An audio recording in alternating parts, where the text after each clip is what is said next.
Things are gonna get crazy!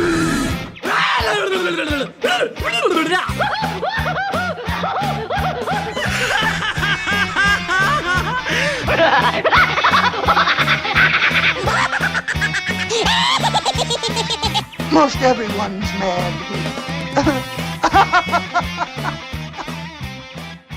Hello, everybody, and welcome back to another episode of AniMat's Crazy Cartoon Cast. How is everyone doing? I hope you all had a wonderful Father's Day weekend, or just a nice weekend in general. I will say on my part, though, that, oh boy, now I feel like my weekend has officially begun with this week because, holy crap, last week was intense for me.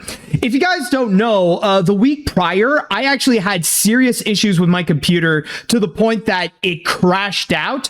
And what I had to do afterwards was some serious catching up, which means that I had to immediately go and do my reviews of I Am Frankelda and Toy Story 4, like straight up one after another. Like just as I was finishing up the editing on the I Am Frankelda review, I then immediately had to go to theaters to go and watch Toy Story 4 and then start that whole process of making that review. So the whole week I was just packed with my schedule with just working on reviews. But thankfully, that is all done, and both of them will actually be released on my main channel, so there is that going for it, so I can finally move on and I can take things easier with my time, including with this right over here, with this episode of the podcast, which is going to be filled with some crazy news that has been going around, especially in the world of animation.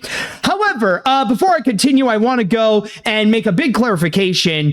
I know that as I am recording this, the Annecy Film Festival has officially begun, and already on the day that I am recording this, in fact, holy crap, has there been a crazy amount of animation news that's been going around. Just a whole bunch, like so many major announcements coming from Warner Brothers, including Vivzy Pop directing a movie there. There's been some Illumination news that's been going on, including a new original movie starring Timothée Chalamet and Selena Gomez, and several others as well. But I want to let you know right now that I've already got more than enough with what I have over here, so I'm going to be saving the Annecy news for the next episode. That's when we're going to go and talk about those things there. Don't you worry. Just because I'm not talking about it today, that doesn't mean that it's not worthy enough to go and have it be discussed. So just thought I would go and give you a heads up on that, just in case if there's anybody who would go and write down, why didn't you talk about this? You know, well, there's your answer. Oh, and one more thing before we go and continue, just a small announcement that tomorrow at 4 p.m. Eastern, don't forget to go and come back over to the AniMat Live Twitch channel, because we're going to have another round of What's in the Box. Yes, I got a bunch more of your letters and packages, so not only are we going to go and discover what lies in what you have sent me, but at the same time, afterwards, we'll do a little bit of a Q&A or an AMA, just basically have a little bit of a chat afterwards to, you know, to go and like catch up on how things have been. So just thought I would go and let you know. What about Mouse PI? That is a good question. I haven't fully confirmed yet, but I think eventually, if not this week, then next week I will go and resume playing more of Mouse PI for Hire. I'll go and let you know on my social media. I'll go and give you an update on that as well. But as for What's in the Box, keep in mind that it will be coming back tomorrow at 4 p.m. Eastern at the AniMat Live Twitch channel. So just want to go and give you a heads up on that. All right, so now with all that out of the way, let's actually get into this episode. So now I would like to go and ask the chat wall, are you all ready for today's episode of AniMat's Crazy Cartoon Cast? Now let me hear it. Who is ready for this? Let's see now. Yes, Yes, people are ready. I see people are prepared. Ooh, we got Daniel Vasquez being a new fish. Thank you so much. All right, I see people are ready. And so, with that said, it is now time that we shall go and get things started. And with our first story, actually, with the first couple of stories, we're going to be looking into some teaser trailers. And very coincidentally enough, by the way, these two teaser trailers were released on the same day. And with the first one that I have for you today, this is actually going to be very interesting because, as you may have seen, we are already starting to get previews of what's going to be to come in 2027. We have already gotten a teaser trailer for Ice Age Boiling Point, which that's going to be coming out in February. And then we also recently got a teaser trailer for Gato, which is going to be Pixar's next movie that's going to be coming out in March. But this one, however, this is actually going to be coming out more than a year from now. Like, we're talking about at the end of June of 2027, June 30th, if I do recall correctly. But even if we're already super early for this, we did receive a new trailer giving us a fuller look of what's going to be in store with this movie. So without further ado, let's go ahead and start things off by checking out the teaser trailer for the upcoming DreamWorks Animation movie, Shrek 5. Once upon a time, a hideous ogre Hey now, you're an all-star. Get your game on, go play. And that is Shrek 5, to which the movie shall be coming out in theaters on June 30th of 2027. So over a year from when I am recording this right now.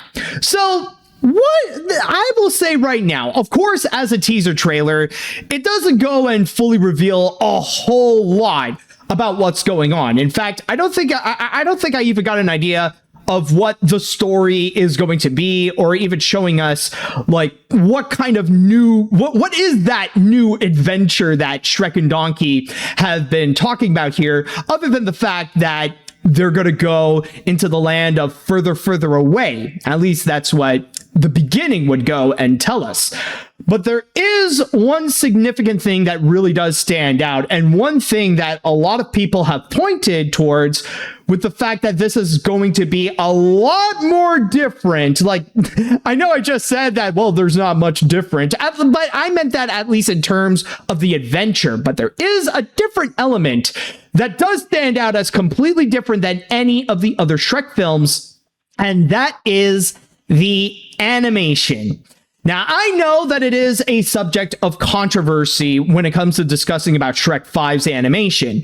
Now, as you could tell when looking back into this, it really does highlight that they didn't really change much, I'd say. Well, not that they changed much, but they didn't change much from when they first revealed it back in February of 2025. Basically, what we are seeing here is this same major, this major update to the designs, to the characters. Basically, the Shrek movies have gotten a brand new aesthetic, even different compared to what we got before with Puss in Boots: The Last Wish. So basically, DreamWorks and Universal has completely ignored the cries of the angry fanboys on social media, begging and demanding that they would switch things up because they think it's as bad as the ugly Sonic in the 2019 Sonic movie trailer. But if I may take a moment to go and express my opinion, now that we got a bit of a better idea of how the animation is going to be in Shrek 5, honestly, the more I look at this, the more I love it. I gotta say right now that if there is one good takeaway from this teaser trailer, I think honestly the animation got a major glow up. Now, I do understand the whole argument about nostalgia, the fact that people want to make sure that things can stay the same and that the hyper-realistic design that they have established since the first movie, that's always been Shrek's identity for the longest time.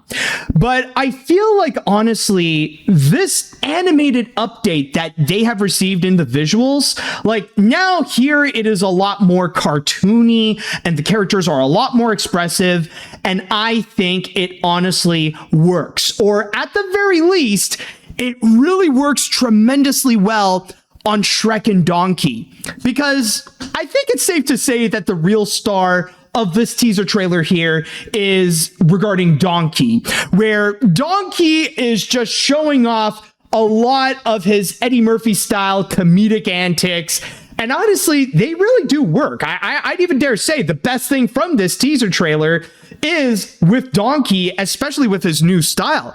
And I mean, I feel like right now they're allowing Donkey to do so much more than what he could do before in the previous Shrek films. Like, now that the style is a lot more animated, Donkey himself has become a lot more animated. In fact, you actually do see that right at the start where Donkey is hyped up that there's going to be another adventure, like over here.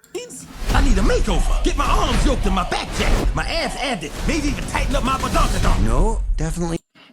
You know, like even like with those little moments right there, like, wow, it honestly feels like Shrek has received a key and unlocked even more possibilities of what they could go and visually do. So with Donkey, of course, he's a lot more expressive and he doesn't have to like restrict himself to his realistic anatomy. Now he could be more bombastic and cartoony, which I do feel is actually quite complimentary to Eddie Murphy's comedy that he would go and deliver.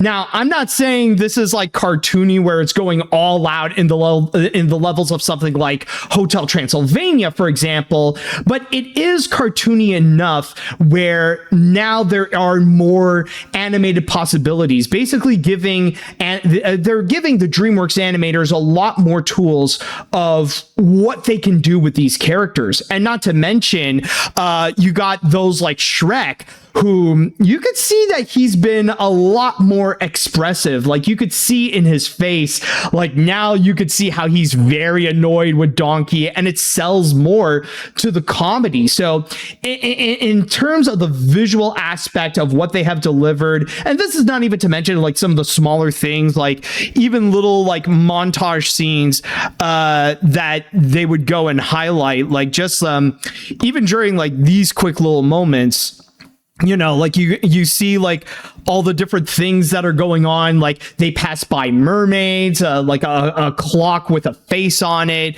Like now we're really going back into the fairy tale Shrek world that we all remember. Like I feel like this is just the tip of the iceberg of some of the visual splendors that we may be getting here. So at the very least, I will say visually, I am absolutely hyped up to see what's going to be in store with Shrek 5. Now, when it comes to the rest of the trailer, however, honestly, it's just that I'm not 100% sold. Because as I said before, the best thing from this trailer is Eddie Murphy's comedy as Donkey. But with everything else, on the other hand, it's just not sure, because at best, I would say that the comedy with everything else is a bit of a mix. Like one thing that I know that might be a very divisible thing is with Gingy right over here with his two new girls and added gumdrops just to go and twerk. Now, this is a joke that ever since I first saw it, like I could tell this is going to be like a make or break deal for some.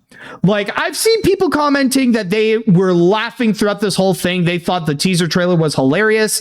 And then I also saw people that were absolutely turned off and they were hating it, especially for stuff like this. And I mean, I know I understand the argument that when it comes to Shrek, that is a franchise that's not afraid to go into more adult territory when it comes to its humor. I mean, sex jokes are surprisingly more common than you think in the world of Shrek. Like, ever since the first film, like, there can be like a few sexual innuendos or stuff like that they would go and like sneak in. So adding something like this here, it's not technically as out of place, but still, I can imagine there are some animation fans out there whom, you know, they're not into sex. So in that regard, like, and I don't just mean like they're just asexual, but people like who look at sex negatively, they look at this and they could be a bit upset with witnessing this thing over here. And I will say, even for me, like, I don't know, the comedy doesn't feel like it's at its best. So, and like, honestly, of course, there's going to be like, you know, the Disney parodies with that snowman that they pass by, or even like, I feel like even with some of the extra world building stuff, like even with the fairies being the cop light over here, like you got this part where you got the fairies playing patty cake and that they turn into different colors. I don't know. I just feel like there are some things that, even for me, in terms of the humor, might be a bit of a miss. So, honestly, when it comes to this teaser trailer, I would say that it has made me cautiously optimistic. I love the visual style with what they are doing here. I think this is an update that Shrek honestly needed, especially like to get away from the hyper realistic style, because I can imagine if they would try to do that nowadays, it wouldn't necessarily fly as well. So yeah, it needed a bit of a change up right there. So, like, honestly, with characters like Shrek and Donkey, I'm enjoying with what they are, you know, I'm enjoying their antics with what they have done in the teaser, especially in terms of the visuals, with how they are a lot more expressive. I believe that actually sells more onto the comedy. But when it comes to everything else, I'm still in the I don't know phase. Like, I don't know how the rest of the comedy is also going to be. I don't know how the rest of like the story is going to go with. Oh, actually, and I almost forgot about one thing. There is one cool thing that it also does in terms of the visuals, and it's actually right at the beginning where it actually paid homage to William Steig, the original creator of Shrek, where the storybook actually features the original drawings of Shrek and Donkey. That I find is honestly very nice. And it's one of those things that I gotta say, I kind of wonder to myself, like, why didn't they do this before? It's like, Shrek turned 25 this year, and yet only now do they decide they're going to go and do this kind of homage to William Steig. I feel like this is something that we should have seen a long time ago, but then again, better late than never, and I do like the addition that they got here. So overall, visually, it has a lot of promise, but the rest, however, I still really need a lot more convincing towards. And if you are interested in checking out Shrek 5, then keep in mind that the movie shall be released in theaters on June 30th of next year. And with that said, now I would like to go and pass this on to the chat wall, and I want to go and ask you all, what did you think about the Shrek 5 trailer? Did you guys like what you saw? Do you think this is a massive glow up for Shrek, or do you think this is a downgrade? In fact, let me go and actually make a poll. It's been a little while since we made one of these. So let me go and ask you, did you enjoy the Shrek 5 trailer? So I will go and write down yes, and then I will write down no and see what the chat has to say right now. Okay. Granted, we still don't know the story, but this teaser did not leave me hopeful. The humor made me cringe more than laugh, and the new designs, while not worth all the fuss online, still come across as uncanny for me. Look, at the end of the day, it's just a movie and absolutely doesn't deserve the outcry it's getting from people online. But as for me, sadly, my anticipation is growing further away. And you know what? With that comment, that's perfectly fine.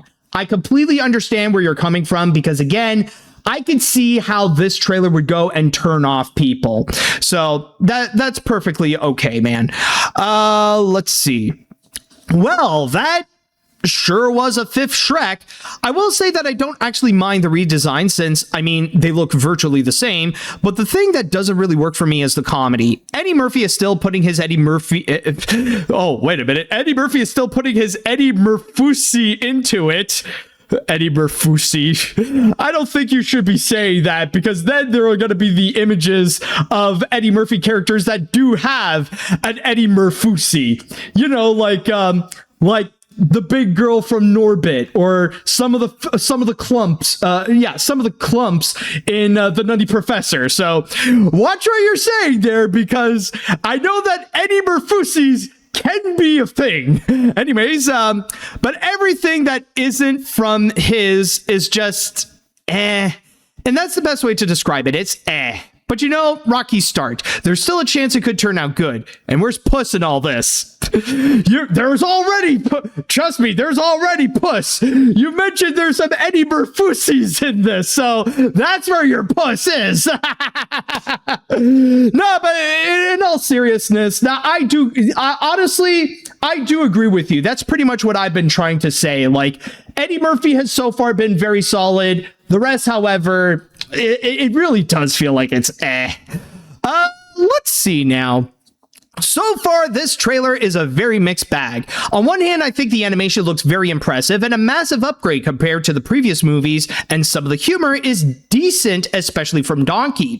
But on the other hand, some of the other jokes are not good and don't land. So overall, I have a more wait and see kind of attitude with this, especially since the movie is still a year away. However, one thing I'm not looking forward to is the cartoon community being insufferable.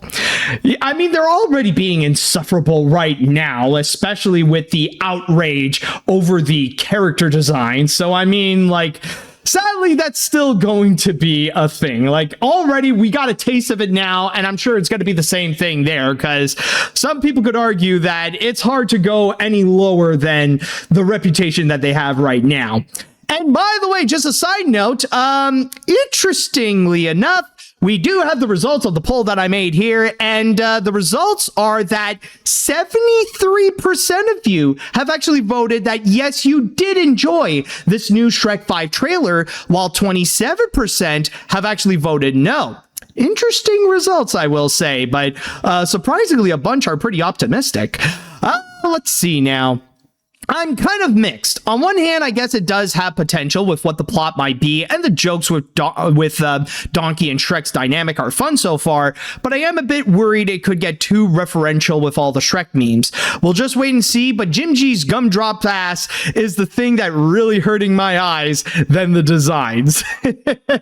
Fair enough, man. Fair enough. Let's see what other comments. The teaser made me feel cautiously optimistic about it. The homage to William Steig's drawings was cute, and the redesign looks alright. The ugliness of the original film gave it its rebellious and anti-fairy tale edge, but the cartoonier flair helps give more expressions, and the snowman gag did get a laugh out of me, so at least it's keeping the Disney satire. It's gonna convince me further. Alright, fair enough. Let's see. I'm calling it now. This more than likely has the potential to be the first DreamWorks movie to make $1 billion worldwide. I know it's a packed summer next year, but Shrek is such a valuable and still popular IP that this could break all sorts of records, even with the young generation who associates Shrek with the memes first.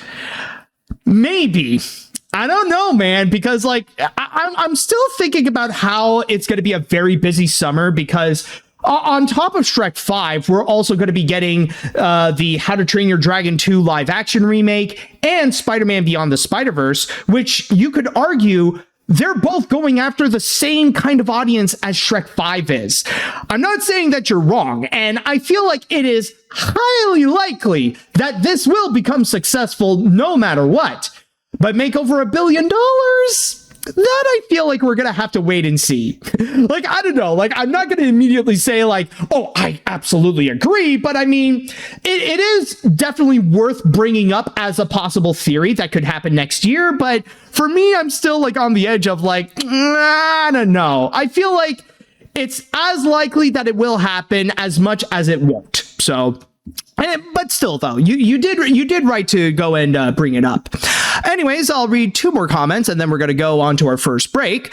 So far with Shrek 5 in this teaser, I think it might have potential to be at least be funny and fun if done right. But the snowman joke, that's something I must say. So yeah, this doesn't look bad visually, but my God, the internet is getting out of hand than even before. But with Shrek this time, instead of another live action remake.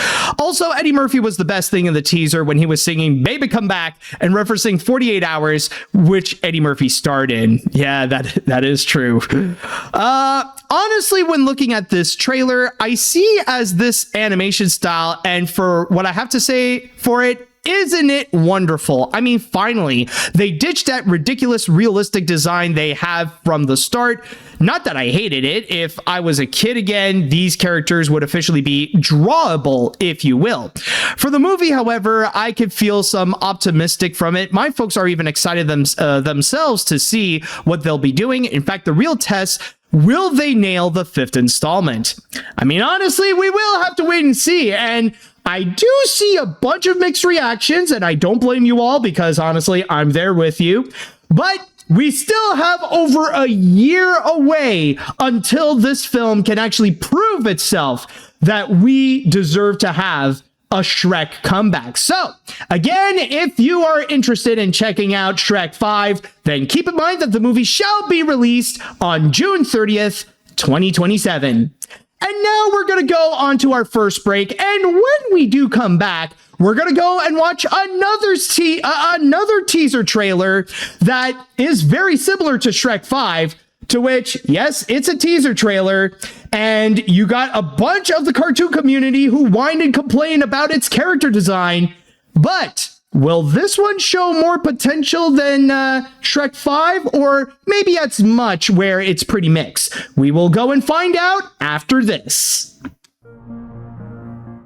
All right, welcome back. Now, for our next story, I want to have a little bit of a moment to go and talk about Toy Story 5, the latest animated feature that has been released in theaters, and it's already on its way to become one of, if not the biggest movie of the year, considering that on top of the fact that it got the 2nd biggest opening ever for an animated feature, at least domestically, behind Incredibles 2, but it has also received massive praise from both critics and audiences. So far, the reception has been very strong so far, and like I said before, it's already on its way to do extremely well. I think there's a high chance right now it will cross over $1 billion, but how successful is it going to be? Well, that remains to be seen for the rest of this summer. But the reason why I want to bring up Toy Story 4 is mainly because on top of the fact that we have gotten this movie now, they also put up a little bit of previews of what's going to be to come from Disney in terms of their animation lineup. Now, of course, they did put out the teaser trailer of Gato, to which I already talked about it last week with Rachel in the last episode of AniMat's Crazy Cartoon Cast.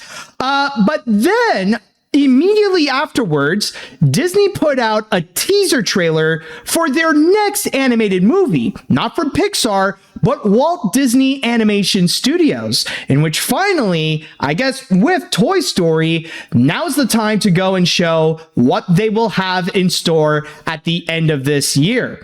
And oh boy, do they promise a whole lot of magic that's going to be coming up. So with that said, let's go ahead and check out the teaser trailer for the upcoming Walt Disney Animation Studios movie, Hexed. My whole life, I felt like there was something wrong with me. Why's she even here? I'm such an alt joke.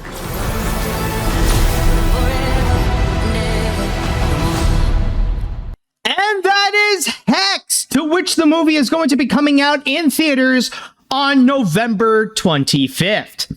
Now, one thing that I will say is that at the start of it, or for the most part, like when we see Billy in her school and getting trouble and first discovering her magic and stuff like that, I will admit that the trailer did feel a little bit slow. Like it wasn't showing a whole lot that would go and convince me that this would be worthwhile, because the kind of antics that they would go and show in the school scenes, like especially with Billy discovering her powers and stuff like that, it feels like, okay, that's more reminiscent of what we have seen in like a Disney Channel movie, more so than what we would expect from a Disney animated movie, you know, stuff like Halloween Town, for example. So I will admit the pacing of it, not necessarily the best. And like, I was still waiting to see like, okay, is there anything else this trailer could go and show more to me?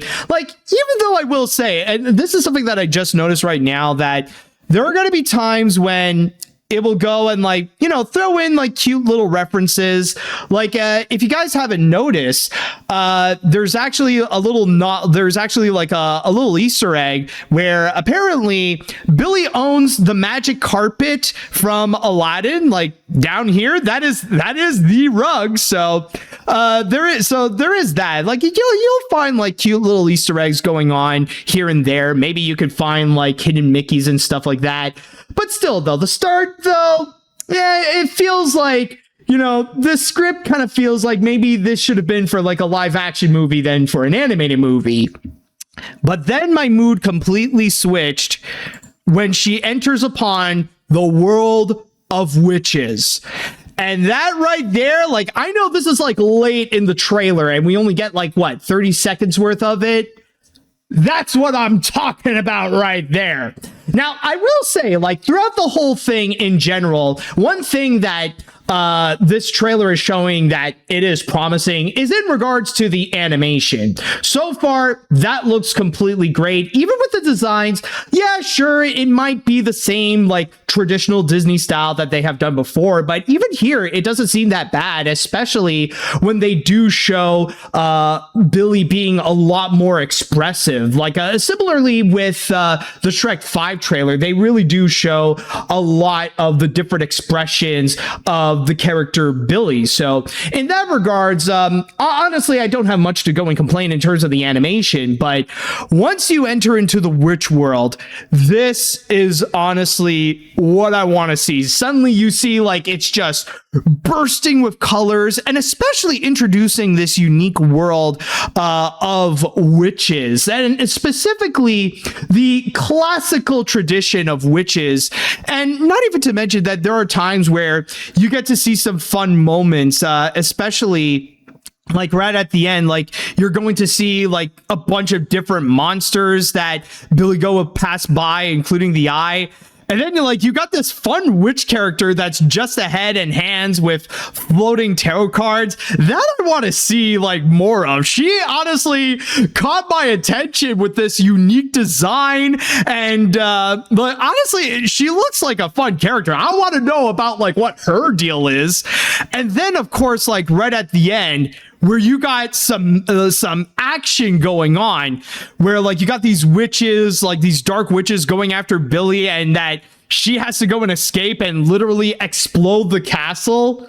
Like, oh my God, like honestly, so much of like what really caught my attention to this teaser trailer feels like Disney saved it up right at the end.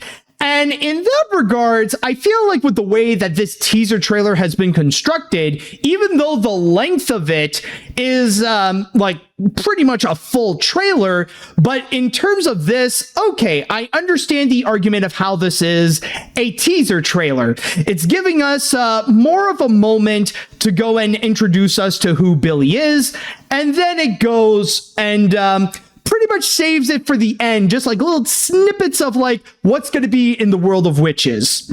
And honestly, I'm not going to lie, I feel like it works. It definitely has succeeded in terms of catching my attention. Although I will say maybe not fully 100% convinced. Like I'm not like 100% convinced of like, oh, this is going to be so worthwhile. This is going to be a great movie. But I will say, I'd even argue that the trailer of Hexed here managed to capture more of my attention than Shrek 5, because Shrek 5, there's still a lot of components where I'm like, I don't know how it's going to work out. I mean, they nailed it with the animation, yes, but everything else, on the other hand, outside of Shrek and Donkey, it's like, I don't know how the movie in general is going to be. But when it comes to this, however, especially with all the different scenes that they would go and show at the end, like, and especially Billy trying to do her best to like hone her witchcrafting skills and stuff. Honestly, okay, that is honestly the moment right there where I feel like, okay, maybe this could be worthwhile. I'm not 100% sold on this, but it does at least make me more interested to see what is going to be in store with this unique witch world. So, and this is not even to mention, of course, like, just like with Shrek 5, the animation, I'm already sold and it already looks spectacular. So, if anything, it does make me want to see more. I feel like, if anything, this trailer this trailer got me hyped, not for the movie, but for the next trailer, because I'm hoping that with the next trailer, then we're going to see a lot more of what's going to be in store with this witch world, and then it could probably help me get a better idea of how this movie is going to be and if I'm going to be excited for it. It kind of reminds me a little bit with the trailers of Toy Story 5, where for a while, like, I understand the whole arguments prior about like, oh, a fifth movie is unnecessary, Disney and Pixar are going too far with it, and stuff like that. And the trailers that they had prior were like, I don't know, man, you're not proving to me that it feels worthwhile. And then that one trailer came out that presented a better picture of how the movie was going to be. And then it's like, okay, now it feels like there's a lot of promise. And honestly, I am at that stage where, like, okay, you know what? I'm not 100% sold on what's going to be in store with Hexed. The teaser trailer, there are some things that, you know, they feel a bit but then there are some things that make me feel like I want to see more what this movie is going to be. So, honestly, those are my thoughts on the trailer in general, but there is also something that I want to take a little bit of a moment to try to go and address here, because this is not just in regards to the Hex teaser trailer, but also the same could also be said with Shrek 5, because as you probably know, or for those of you who have been on social media, when those two trailers have been released, there is also the toxic side of the cartoon community that, of course, you know, they're going to be coming in and just complain and complain and complain. So when the Hex teaser trailer came out, of course, there's going to be a bunch of those people that will somehow try to make connections to the Owl House and make some kind of delusional conspiracy theory that apparently Disney made Hex as revenge against Dana Terrence and make their own witch world, which has already been proven false, especially with the fact that, yeah, Dana Terrence had some bad times at Disney, but she is still collaborating with them, especially with the Owl House comic that's going to be coming soon. And then you also got Shrek 5, in which, yes, there's more complaints about that, especially in terms of its character design, where people are just hating it. They think it's the worst thing ever, and that they're just upset that Shrek doesn't look the same as what he used to be, so that it would cater to their nostalgia. So really, it was just a moment where some animation fans just kept on complaining and complaining and complaining. And this is something I've already said on Blue Sky, but honestly, after all that, it really is a strong example of how I personally just feel so jaded from all the whining from animation fans, from all the complaints and the outbursts and the rage baiting and stuff like that. Now, to me, honestly, it's just at the point where it all sounds the same. Like, really, there's no direction where you can go as an animation fan where you just want to enjoy something and you can win by just enjoying something, because there is a guarantee that there will be others that are just going to go and try to rain on your parade and try to be like absolutely negative about it and try to make you feel ashamed for even enjoying it in the first place. And we're pretty much at the point where it doesn't matter what it is, because any and every piece of animation out there is going to be having its haters and complainers. Like, of course, there's going to be like the Disney films that people are going to complain about. But at the same time, you also got the non-Disney films that people are going to be complaining about, like with Shrek 5. And then, of course, even indie animation is not safe because, of course, you still got people complaining about the amazing digital circus and complaining about the last act, that the ending they just don't find to be like to their satisfaction. So it doesn't. So that's why for me nowadays, like the people who would go and complain about Hexed and stuff like that, they sound the same as those who complain about Glitch Productions and the amazing digital circus. Honestly, it really does feel like all you have to do is just switch up the name of the studio and switch up the name of the project, and you pretty much get the same complaints again and again and again. Again, I just feel like right now, all the arguments against Disney sound the same when people try to go and argue against Glitch Productions and stuff like that. And that's why I feel like, honestly, I just don't care anymore. I don't care what they have to say, and it has absolutely no value whatsoever. And you know the worst thing about all these complaints just happening again and again? They actually devalue the real criticisms that these things can have. Like, it devalues any form of criticism that can actually be given to stuff like Hexed or even Shrek 5 or whatever. Because nowadays, it's just becoming so tiring and so repetitive and stuff like that, where if people would go and bring up an actual criticism to go and express with something like Hex, it pretty much gonna be... sorry, I'm just tripping on my own words, but now it just feels like they're not worth listening, because it just sounds the same as when people would complain about the whole Owl House conspiracy, or their attitudes were being exaggeratingly negative just towards Disney and stuff like that.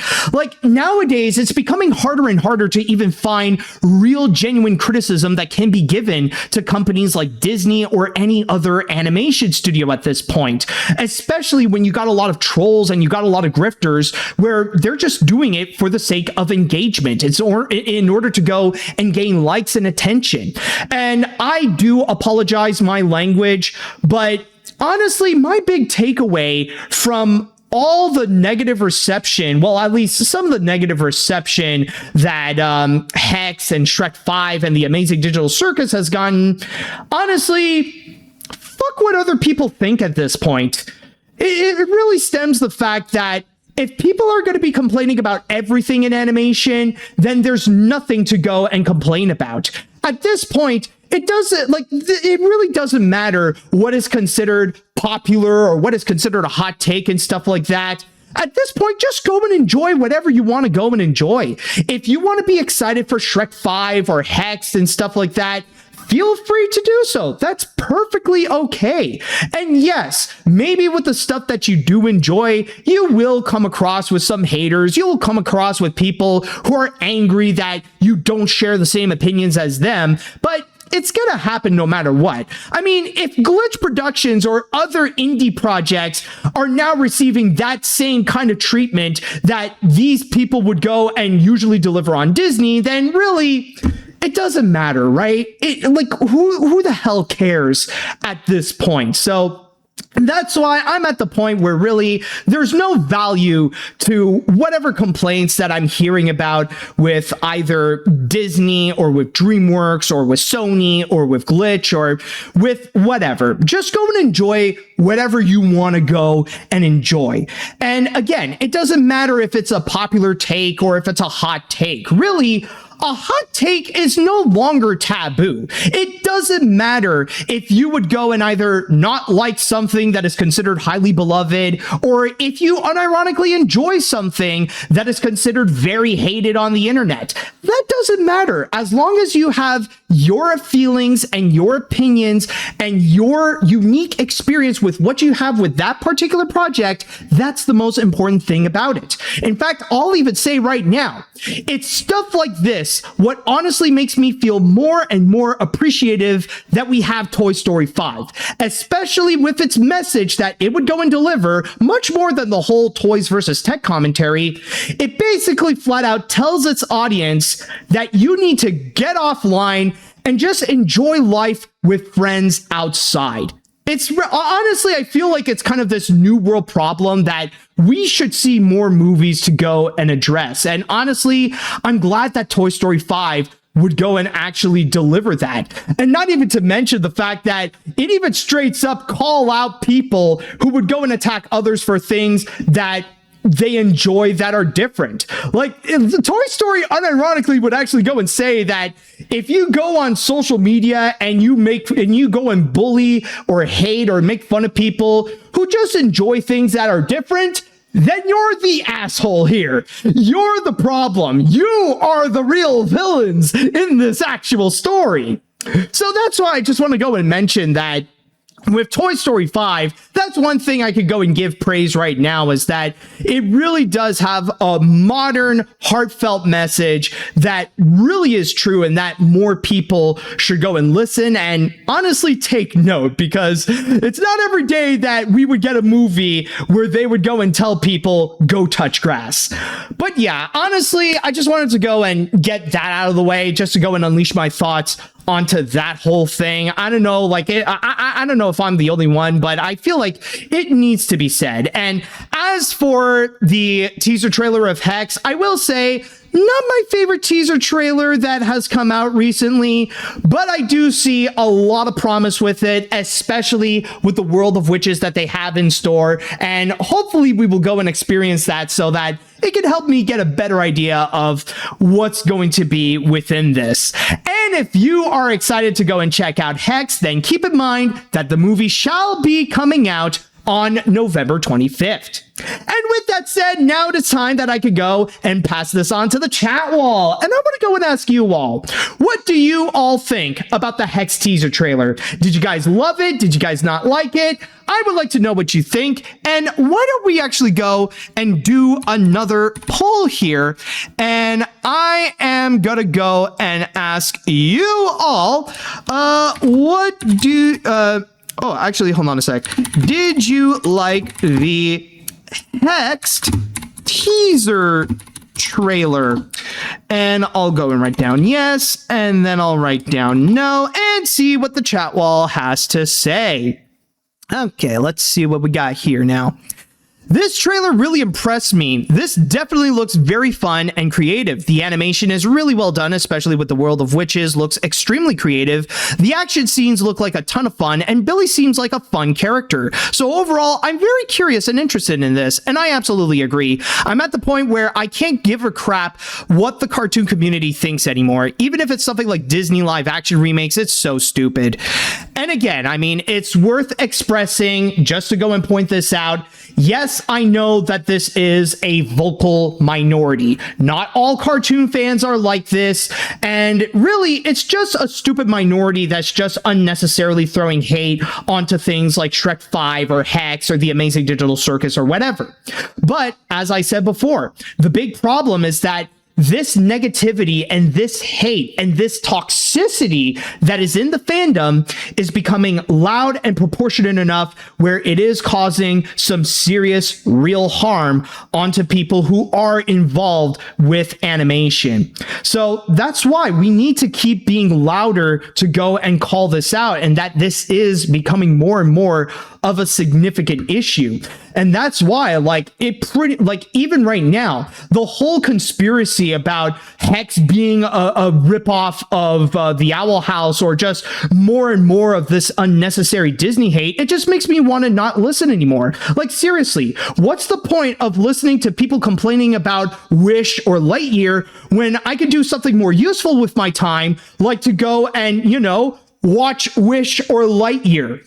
I'm just saying. All right. Anyways, Whenever you have Haley Steinfeld involved in a project, especially animated, you know that it will almost certainly be great. And this looks very promising indeed, especially being in the world of witches. By the way, people who complain about Disney face or CalArt style need to get a life. Yeah, especially with the fact that it's already established that those who try to use the CalArt style, they don't know what the hell that they're talking about. So in that regards, this is exactly why that all the stupid complaints from the cartoon community, even from my fellow cartoon reviewers, honestly, whenever they're being cynical about like Disney or with whatever animated project out there, like honestly, there will come a day when those people, they're going to fall into the same trap that I used to have with the whole Sony animation thing. They're going to take it one step too far and suddenly, oof, they're going to be almost at the door of being canceled or get into some serious trouble. So this is just a fair warning. Let's see. Yeah, this goes without saying. This looks really promising. The production design is beautiful. Stephen Fry's voice is always a treat to the ears, and the world building is really intriguing. I was always going to give this a watch due to my hardcore Haley Steinfeld bias. Sue me, she's hot. But after this, yeah, I'm sold. I mean, to be honest, dude, I don't blame you. I mean, Haley Steinfeld is a beautiful woman. And holy crap, it is unanimous. All the people who have voted actually said that, yes, you are indeed enjoying the trailer of Hexed. You did like it. So definitely surprising to see that Disney's original animated feature that they got coming up has gotten a stronger reception than Shrek 5.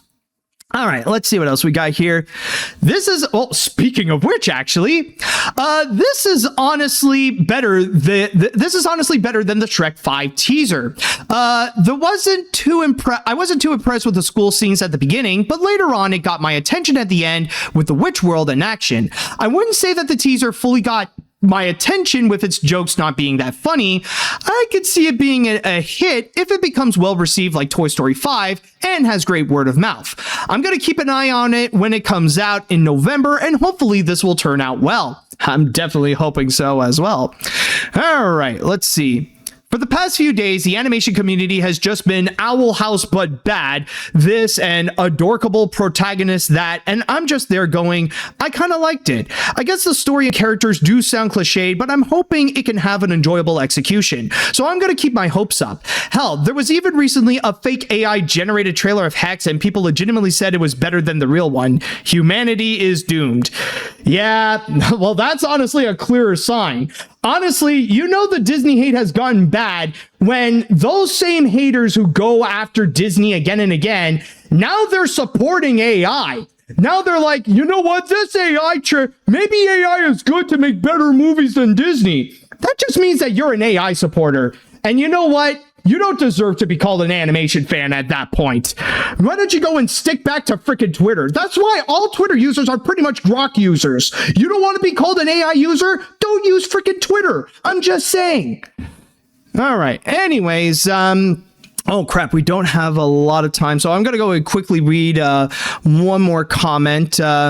Let's see. No, Patrick, Hexed is not an Owl House ripoff. Dana Terrence didn't invent this trope either, though if anything, I'm getting more Halloween Town and Harry Potter vibes. While I understand the skepticism towards Disney, given its recent track record and apparent behind-the-scenes changes, I'm keeping an open mind. Hoppers ended up surprising people despite its familiar premise, and Hexed looks like it has potential to surprise us too. Here's hoping it turns out to be a solid film this Thanksgiving. Yes, and again, if you want to check out Hexed, go ahead and see it on November 25th. And we're going to go on to our next break, and I don't have much time now, but when we'll be back, we're going to go and talk about a big update on Ray Gunn. Welcome back. Sorry about that, folks. It's just that I saw the timer for the next ad was already going to be coming, and I'm like, oh crap, I better go and immediately activate that right now before it would be too late. I still want to have control over the timer for the ads and stuff like that, just to give you a good flow of this podcast here. But anyways, back to what I was talking about. Yes, when it comes to our next story, we will be discussing about Skydance Animation. And you guys know that I am not a fan of Skydance Animation so far, especially when the movies that they have coming out have not been great. And so far, the best movie that they have released so far is just a mediocre Freaky Friday ripoff. I know some people have been upset with me saying that, but I still stand by it. But I will say, however, I know that with the last time, by the way, just to get that out of the way first, that the last time I did discuss about it was rumored controversies regarding what's been happening inside Skydance Animation. And so far from how things have been going and we haven't heard any major updates, maybe it's just best to leave that as a rumor that maybe it might not be true. So just thought I would go and provide an update to that. But what I'm going to talk about here specifically is regarding their next animated feature, Ray Gunn.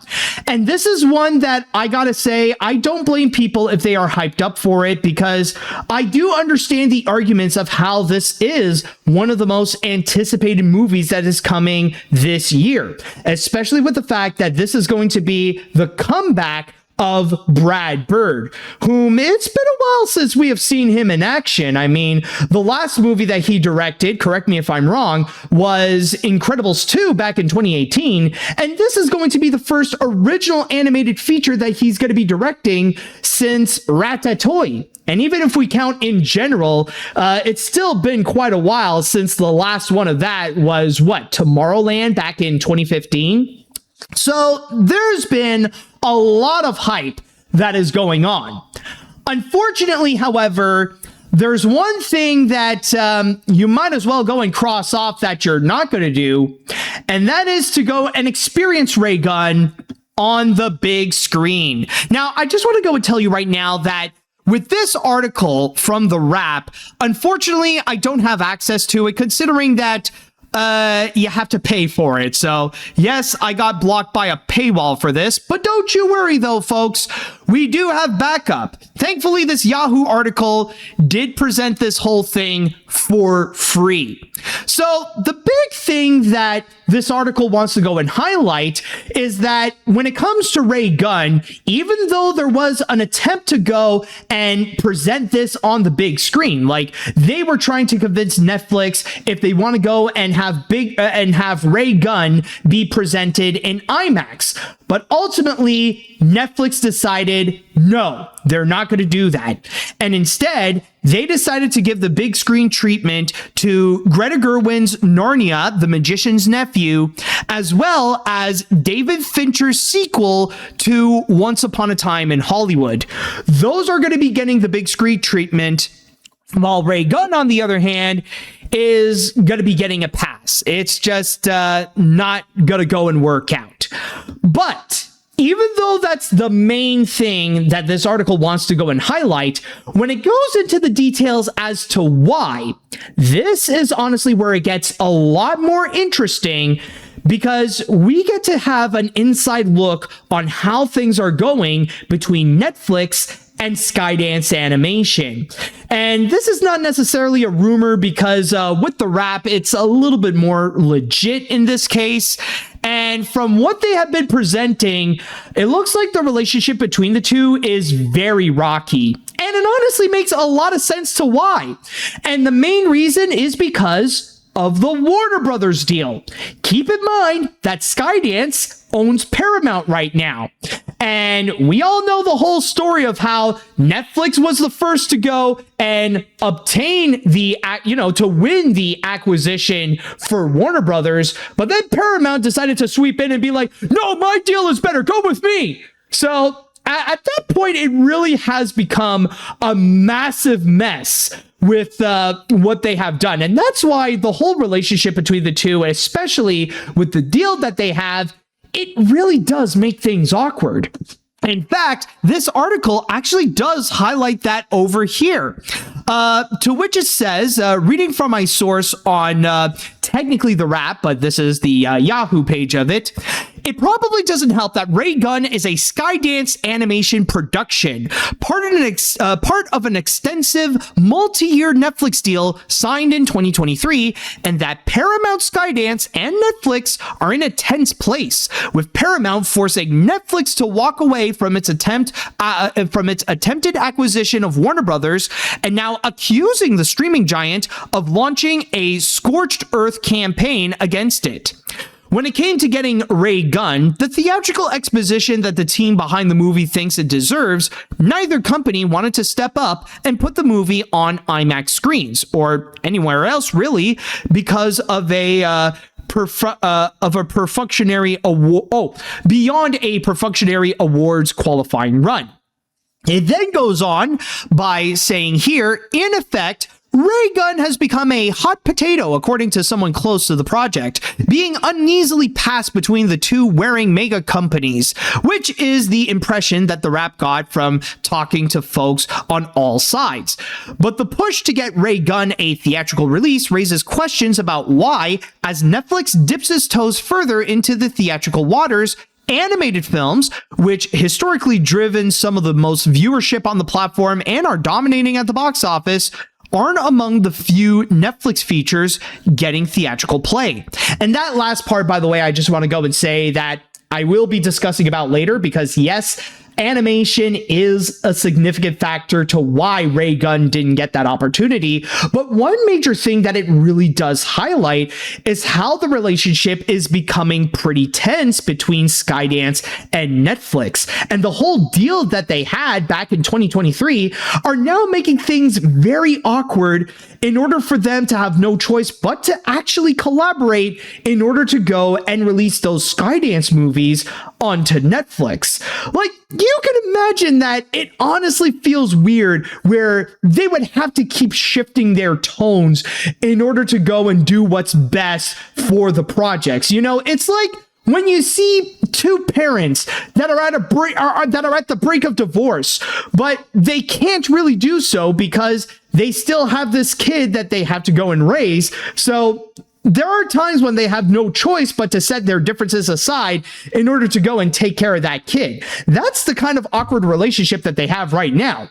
I mean, imagine you're seeing Skydance right now trying their best to like keep on trying to acquire Warner Brothers and making that official and stuff like that, while they're just ranting and hating on Netflix, slamming them by saying that, no, we got that fair and square. Screw you, Netflix. You're the ones who backed out. You shouldn't be criticizing us whatsoever. Oh, by the way, just a quick side note.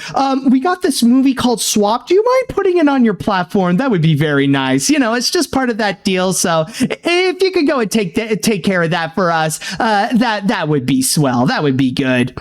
Now, oh, excuse me.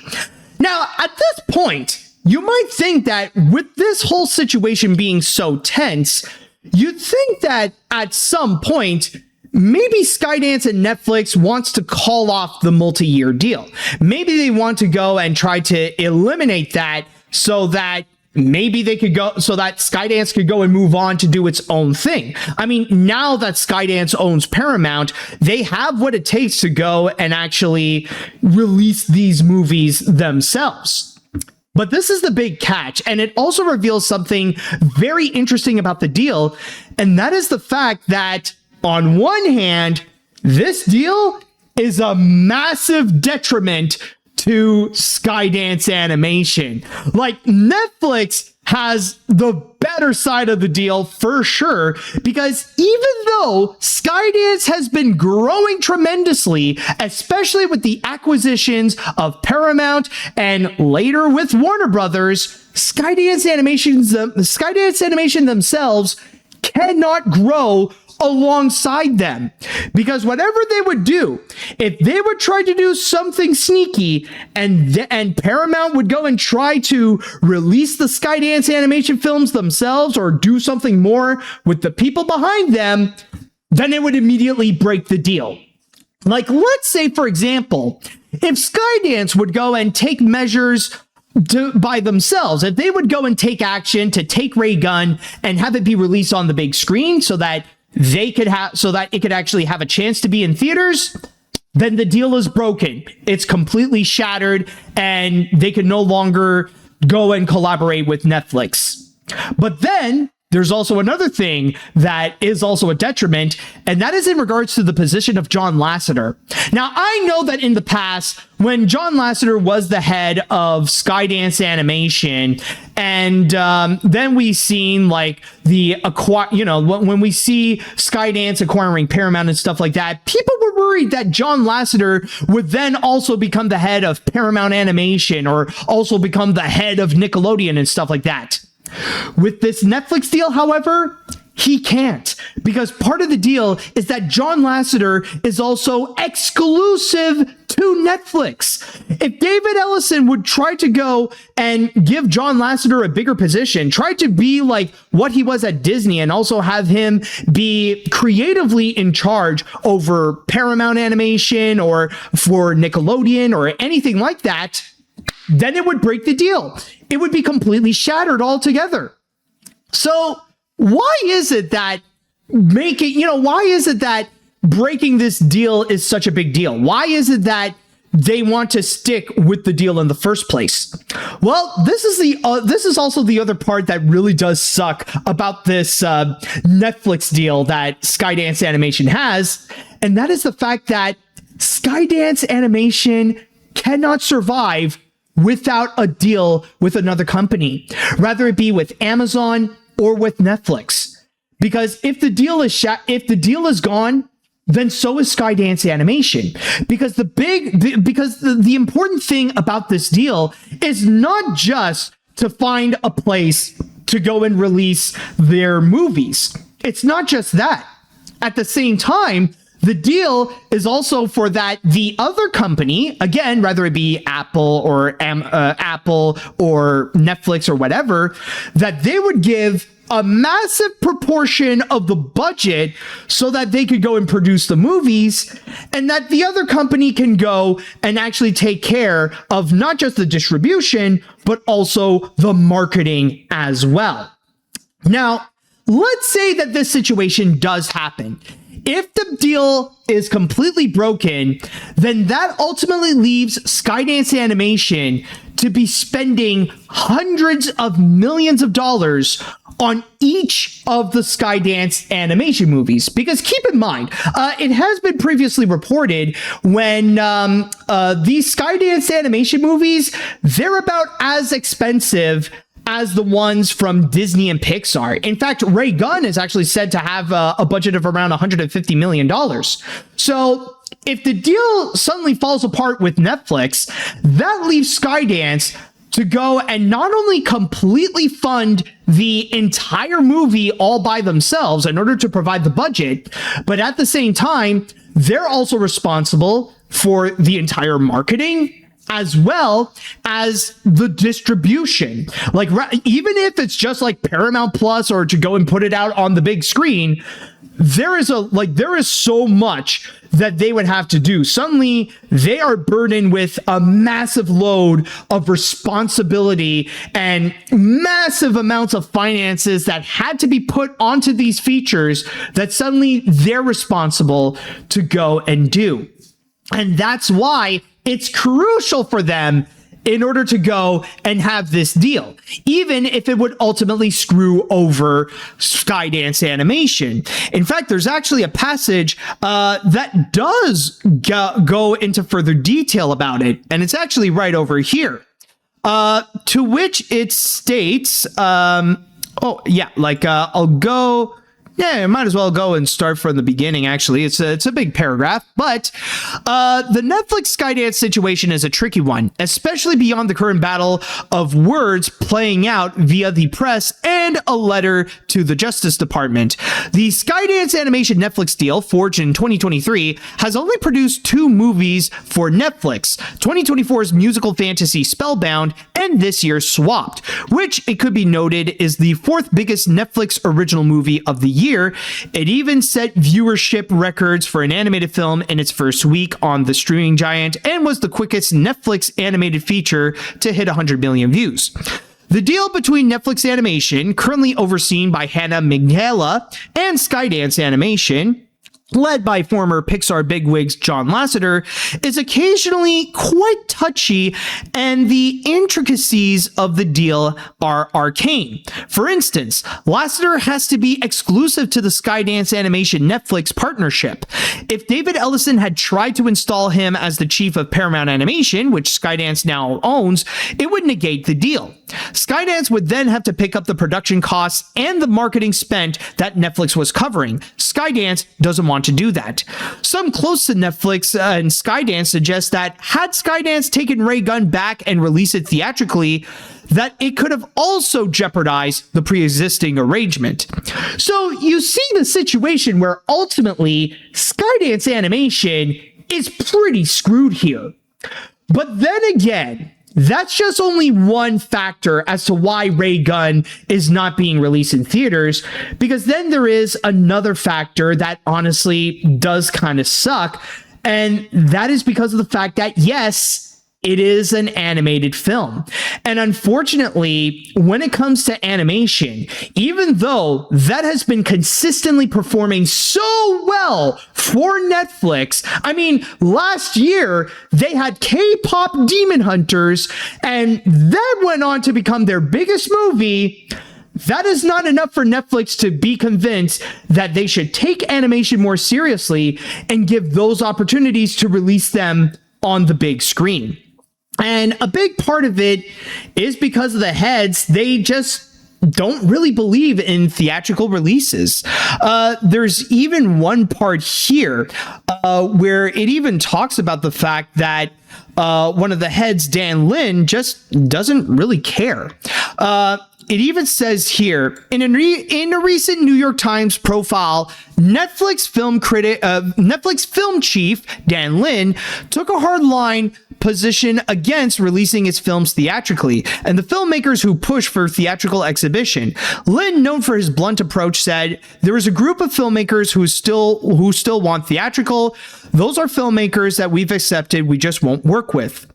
And that's the thing. And this article, which I recommend you go and check out, it would just go on by saying that, yeah, animation has been great, but the problem is they just don't really care. They don't really believe it deserves a theatrical experience. So this isn't just bad news for Ray Gunn, but whatever animated movie that Netflix is going to be coming out, don't expect them to go and release it on the big screen anytime soon, because it's just animation.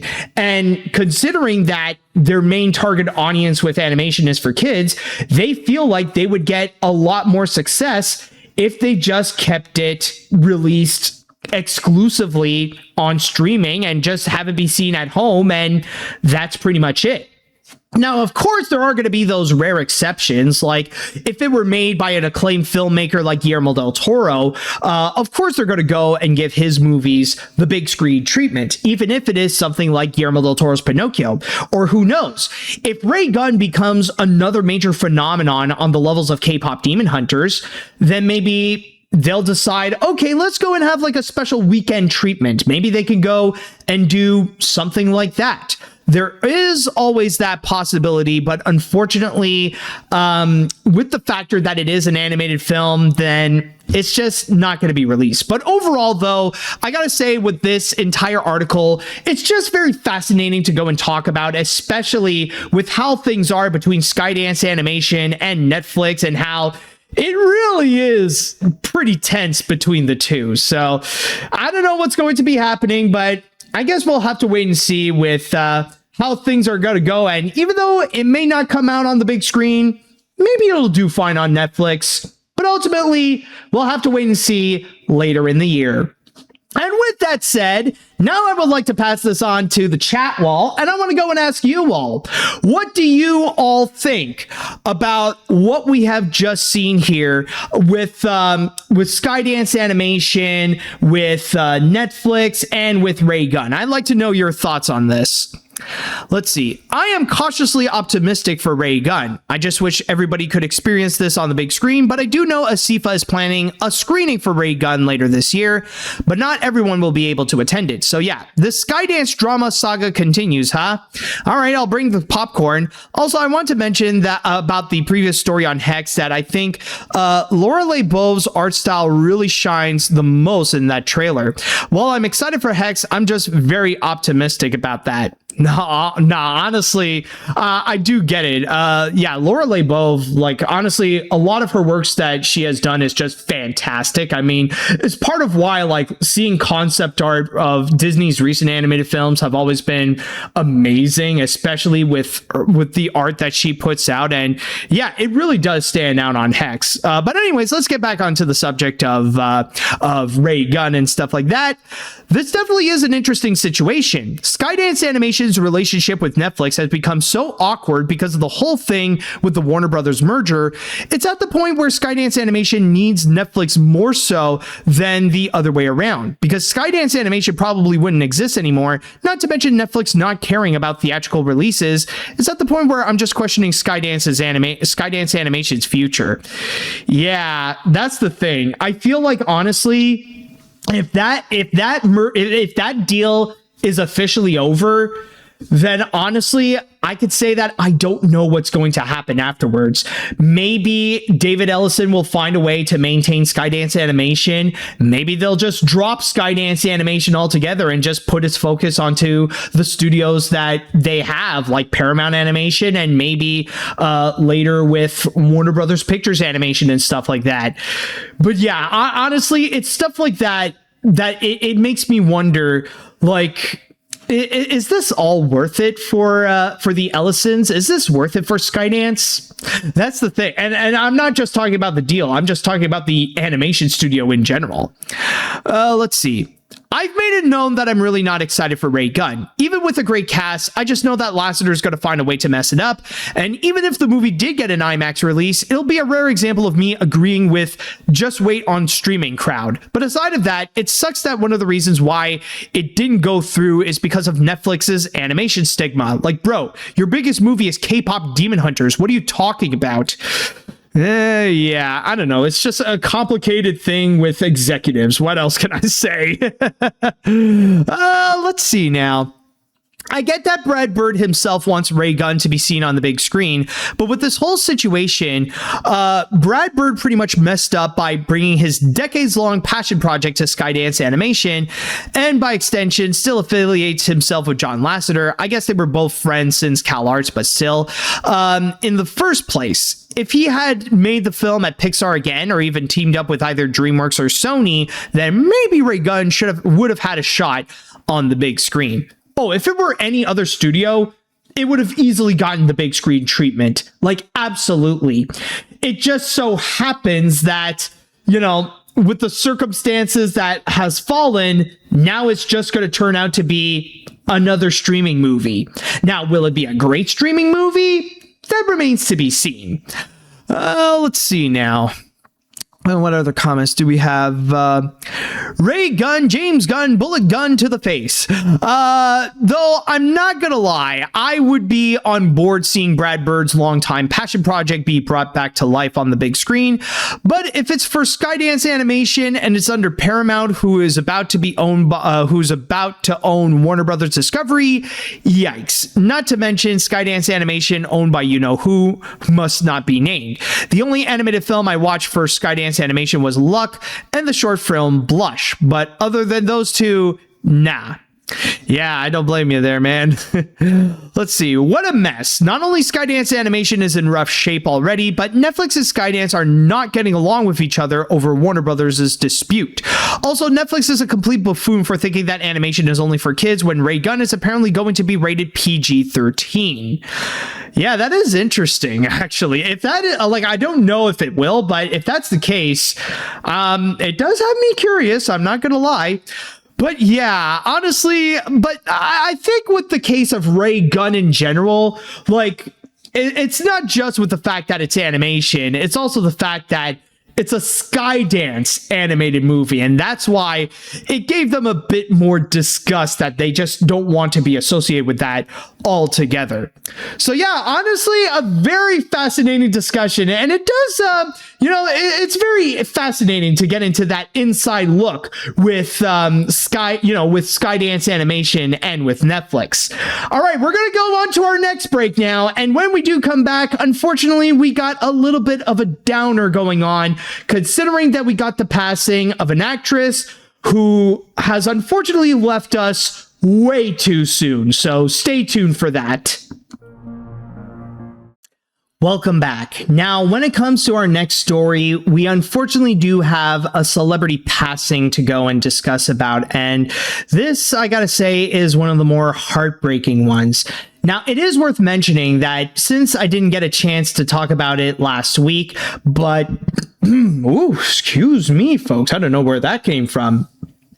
But anyways, as I was saying, not last week, but in the week before, there have been some notes in terms of what happened to certain celebrities. On the positive side, we did get Floyd Norman, who was revealed to be one of the recipients for the Governor Awards at the Oscars, so that's going to be very exciting. But at the same time, we have also heard the unfortunate passings of Margaret Carey, who was the original model of Tinkerbell for the 1953 Disney's Peter Pan movie, as well as Gene Shalit, the film critic on the Today Show, I believe. I could be wrong on that. But also considered to be one of the OG reviewers alongside Siskel and Ebert. But the thing is with recently as well, someone has also mentioned that music legend Clive Davis is no longer with us. But to go back to what I was talking about, at least with Margaret Carey and Gene Shalit, they both have lived a full life. And I really do mean a full one, considering that Margaret Carey passed away at 97 and Gene Shalit, he managed to cross the 100 mark. So yeah, those people, honestly, it's sad to see them go, but they did manage to live a full life. I cannot go, and yes, also someone mentioned Oliver Tree has also passed away. But to go back to what I was talking about, unfortunately, when it comes to this one in particular, she died quite young. I'd even say closer to my age than theirs. So let's go and talk about Daveigh Chase. Yes, it has been revealed that child actress Daveigh Chase has sadly passed away at the age of 35. To go and quickly read you here this excerpt from The Hollywood Reporter, it says here that the actress's boyfriend, Roy Hernandez, told TMZ that Chase died Tuesday after battling meningitis and an infection in her blood that led to septic issues. And for those of you who are not familiar with Daveigh Chase, she was actually very prominent in the early 2000s. She wasn't just a child actress. She was the child actress and actually showed quite a lot of range with the different performances that she would go and put out, both in live action and in animation. Just to go and quickly change here to her Wikipedia page, you'll actually see that she actually has some very notable roles that she did. Of course, she was in Donnie Darko, as well as the sequel S. Darko a few years later. But one of her most well-known roles is that she actually played the scary black-haired little girl, specifically Samantha Morgan, in the 2002 movie The Ring. Yes, that was indeed her. But what you may recognize, especially with the fact that you guys are animation fans, for those of you listening and watching, you probably know her best for her voiceover roles, which includes the English voice of Chihiro, or technically Sen, in the English dub of Hayao Miyazaki's masterpiece Spirited Away. But probably her most iconic role is actually being the voice of Lilo in the original 2002 Disney animated movie Lilo and Stitch. And not to mention that she has also voiced her in numerous of different Lilo and Stitch projects. Now, of course, she didn't voice her in Stitch Got a Glitch, but she did provide her voice in other different Lilo and Stitch projects, including Stitch the Movie a year afterwards. She was also Lilo in the series from 2003 to 2006, as well as also being the voice in what is technically, I believe, the series finale of it, Leroy and Stitch. So she, and on top of that, she's also done a whole bunch of other different projects that might be familiar, including Sabrina. You know, she made her debut with Sabrina the Teenage Witch in the episode Christmas Amnesia. She was in other films as well, like the 2003 film Beethoven the Fifth. She has also done archival footage from The Ring 2. She was also in ER, Charmed, and several others. And not to mention that she also played Lilo in some video games as well. And not to mention her final acting role, which is said to be the 2016 game Let It Die, playing the role of Kiwako Seto, or at least the English dub of it. So, yeah, and the thing with Daveigh Chase is that, unfortunately, the thing with her is that, and not many people know, unfortunately, even though that she completely peaked during the early to mid 2000s, especially with playing as Lilo, unfortunately, she was one of those actresses that became a downfall of a Hollywood star story. In fact, that final role that I mentioned with the game Let It Die, that was back in 2016. And ever since afterwards, her life just went spiraling down and down and down. And I really do mean that familiar downfall story of a Hollywood star, considering that from there, she did not treat herself well, sadly. In fact, it was actually noted in the final years of her life, she was heavily struggling with both addiction and even homelessness.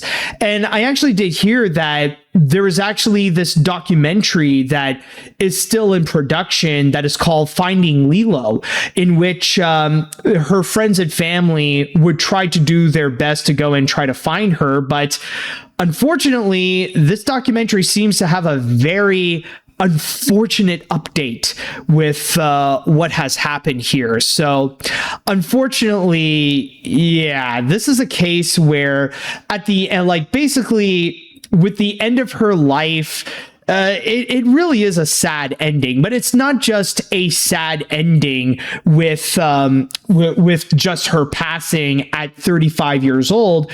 It's also very unfortunate with like the final years with all the problems that she has, and not to mention some of the criminal problems that she has. Like she actually does have a bit of a criminal record.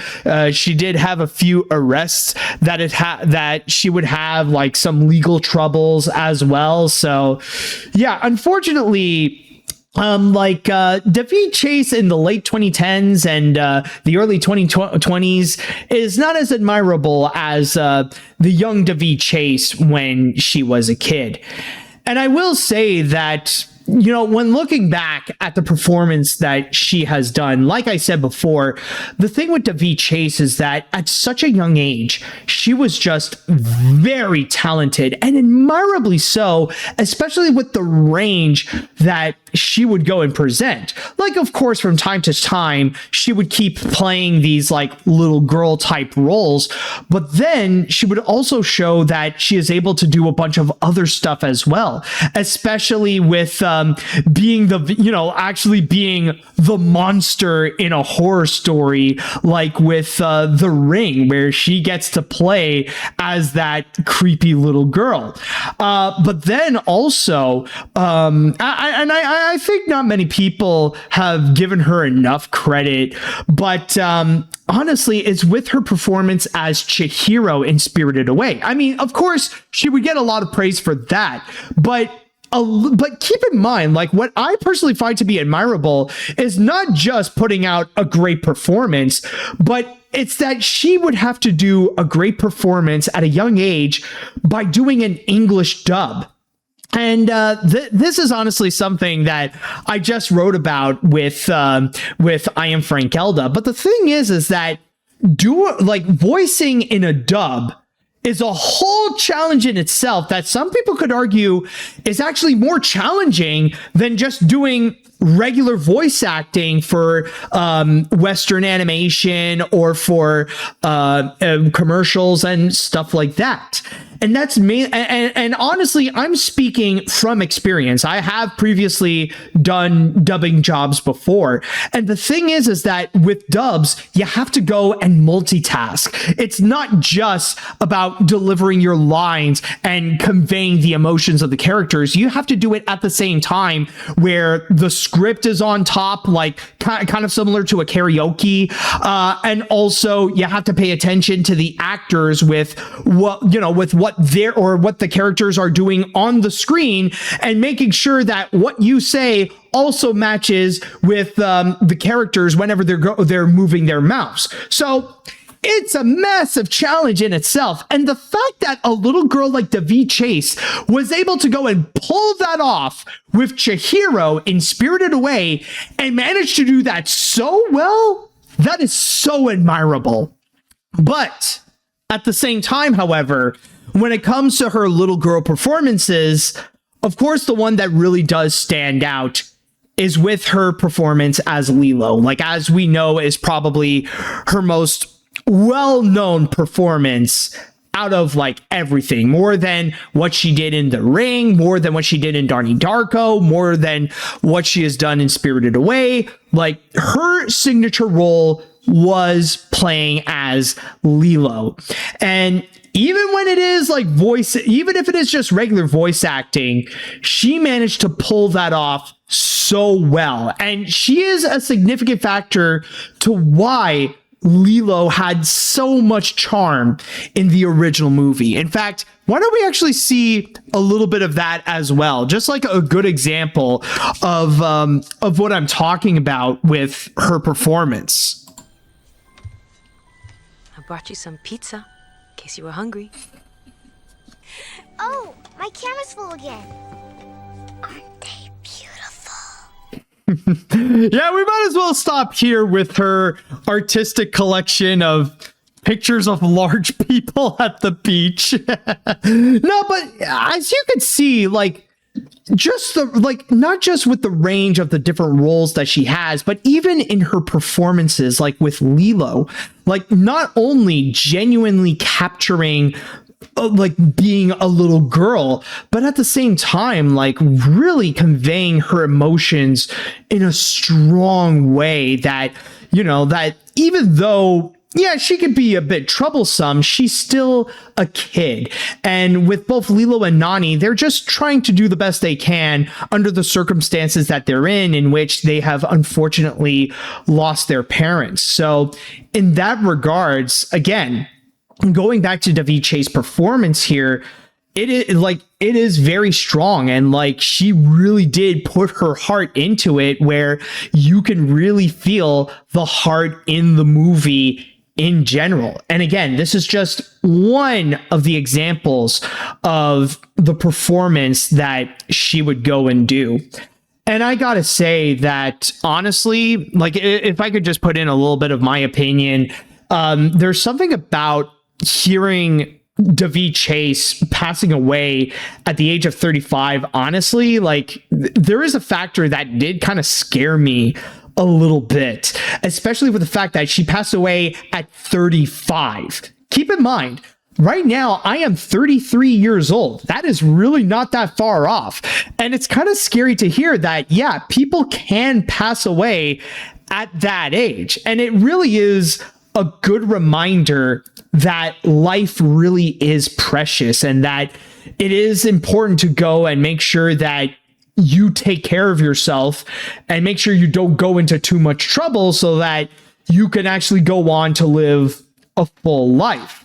I mean, it's very unfortunate with what has happened with Daveigh Chase, especially after her acting career, where she just had a downward spiral and her life just really went downhill, where it's just filled with crime, addiction, and homelessness even, where, yeah, this is one of those moments where you got to remember, if you don't want to end, if you don't want to end up like this, then at that point, you got to make sure you take care of yourself, make sure that you can have your life in order and don't get like too caught up in like the fame and stuff like that, or make sure that, you can go well without leading to something like that. So that's one lesson that I want to go and give you all, is that, life is very precious, especially when you only have one. So make sure you go and take care of it no matter what.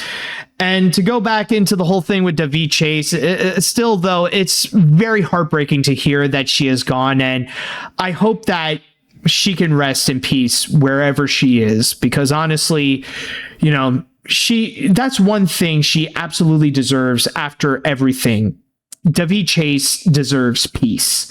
And with that said, now I would like to go and pass this on to the chat wall. And I want to ask you all, if you have anything you would like to say in regards to Daveigh Chase, if you want to put out your own comments, feel free to do so. I would like to know what you thought, your thoughts. And if you have any memorable roles, like what's your favorite moment with a character played by Daveigh Chase? Let's see now. This is really a tragic loss. Seeing Daveigh Chase pass away at such a young age, not to mention how much she struggled in her later years, it just makes it even more devastating. For me, I will always remember her for her performance as Lilo in Lilo and Stitch. Lilo and Stitch is one of my favorite Disney animated movies, and she provided a phenomenal performance. It's tragic. And one thing I'm hoping for is that Disney and Chris Sanders will pay tribute to her in the sequel to the Lilo and Stitch remake. Yeah, well, honestly, okay, say what you will about the Mufasa movie. I know it can be pretty stupid, but I will say that the tribute that they did to James Earl Jones, I think honestly is the best thing about that feature. And hopefully they will go and give that same tribute to Daveigh Chase as well. I mean, funny enough, Chris Sanders and Dee DeBlois did put out a tribute with, a heartbreaking artwork with Stitch, where he's alone with a sandwich and, trying to feed Pudge. And he also has next to him the doll that Lilo has. So it is a very, it is a sad picture, but a very nice one as well, a very touching tribute. So hopefully they will, I do agree. Hopefully in Lilo and Stitch 2, they will do something to acknowledge Daveigh Chase. Anyways, let's see here. This is really tragic and honestly unexpected. I was a fan of Daveigh Chase since hearing her in the original Lilo and Stitch when I was little. I might accidentally post this earlier, but here it goes. To quote from my Blue Sky reply, "May Daveigh Chase rest in peace. Her performance as Lilo will always have a special place in my nostalgia devoted heart. Thank you for introducing me to Ohana Daveigh and Stitch 2. Very nice, very nice. Let's see. Seeing her pass away is sad and shocking, especially at a young age. She was a great actress playing a creepy girl in The Ring, and she was a great voice actor in Lilo and Stitch and Spirited Away. Rest in peace, Daveigh Chase. We will miss you." Also, did you see the post Chris Sanders and Dee DeBlois shared as an art tribute for her? You know what? Since we already mentioned it, I might as well go and find that, actually. Chris Sanders, Daveigh. Yeah, hold on a sec. I need to Daveigh Chase. I might as well go and find it and show you all in case any of you haven't seen it. Yeah, here it is. It's right over here. This is the artwork that Chris Sanders and Dean DeBlois did. I mean, it is a sad one. It's nice to see it's nice to see the two where they can draw Stitch again. But, with something like this, it is very heartbreaking, I gotta say. Like, it is very unfortunate, but, how else can they do a tribute to Lilo? And honestly, this is a good one right there. Let's see now. What else do we have? What other comments? This has been a very rough year when it comes to losing revered legends. Rather it be Tom Kane, Catherine O'Hara, the Major Oak Tree. Oh yeah, the Major Oak Tree. That tree in Sherwood Forest, I believe, with that has a connection to Robin Hood. Apparently, that's officially dead. And now Daveigh Chase. She did a phenomenal job portraying a child with unique interests. Those on the autism spectrum can relate to a degree. As a 32-year-old, it is a depressing reminder of life in these tumultuous times. Rest in peace, Daveigh Chase, Ohanami's family, and family means no one gets left behind. All right. It is super sad that we lost an amazing actress, let alone one who is the OG voice of Lilo. I love the original Lilo and Stitch movie a lot as a kid, and she portrayed Lilo very grounded in reality and very well. It really stinks that we lost her at a very young age. May she rest in peace. It's so sweet that Chris Sanders made an art paying tribute to her. Ohanami's family always. All right. When I first heard of Daveigh Chase passing, I was completely shocked and devastated. 35 is way too young to go down, especially at the cause of meningitis and a blood infection. I will never forget her roles as Chihiro in the US dub of Spirited Away, and especially Lilo and Stitch. Rest in peace to the Annie Award-winning actress. Yeah, that is true. I think I'll read one more comment and then we're going to go on to our final break. It is very unfortunate to hear about Daveigh Chase and her later years. I love her as Lilo, and it's one of her best roles ever. I did see the post that Chris Sanders posted and Disney Animation shared it as well. May she rest in peace. Exactly, man. It's not fun to hear stuff like this, but then again, we have to go through the emotions in order to pay our respects to those who have touched our hearts, rather if we know them personally or if we just know them through acting performances like with Lilo, Chihiro, Samara, and more. So may Daveigh Chase rest in peace. And with that said, we're going to go on to one more break. And when we come back, we're going to go on to the craziest news that I have over here, in which we are going to go and discuss about what some people are already saying may be the worst US theme park in recent years. So stay tuned for that. And now, everyone, it is time that we will go and conclude this episode off with the grand finale! And for this grand finale, now, honestly, I gotta say, it wasn't easy trying to find a crazy piece of news that happened in entertainment. And I feel like, honestly, I was about to settle with one, but then I heard about something crazier. I heard about how Netflix has actually acquired the rights to go and make a Sesame Street movie. And I thought that was crazy.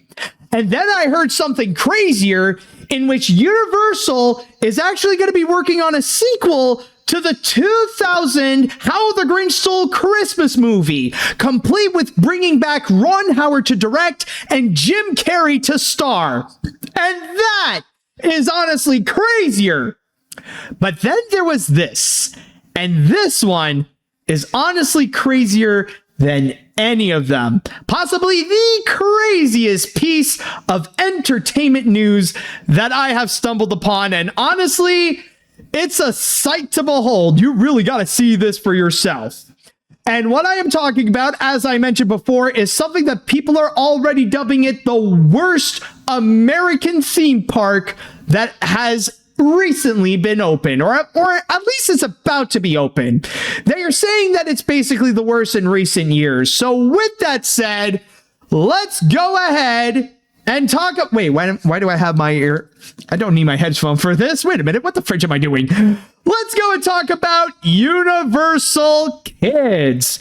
Yes, folks, as you may have heard, and for those of you who are interested in theme park news, coming next week, specifically on July 1st, Universal is going to be opening a brand new theme park in Frisco, Texas, called the Universal Kids Resort. Now, this is actually noted to be a much smaller theme park. In fact, the budget of the entire resort is said to be $550 million. And as the name implies, this is going to be a lot more focused towards a younger audience. In fact, to go in my source here on the travel, it actually states here, hold on a sec.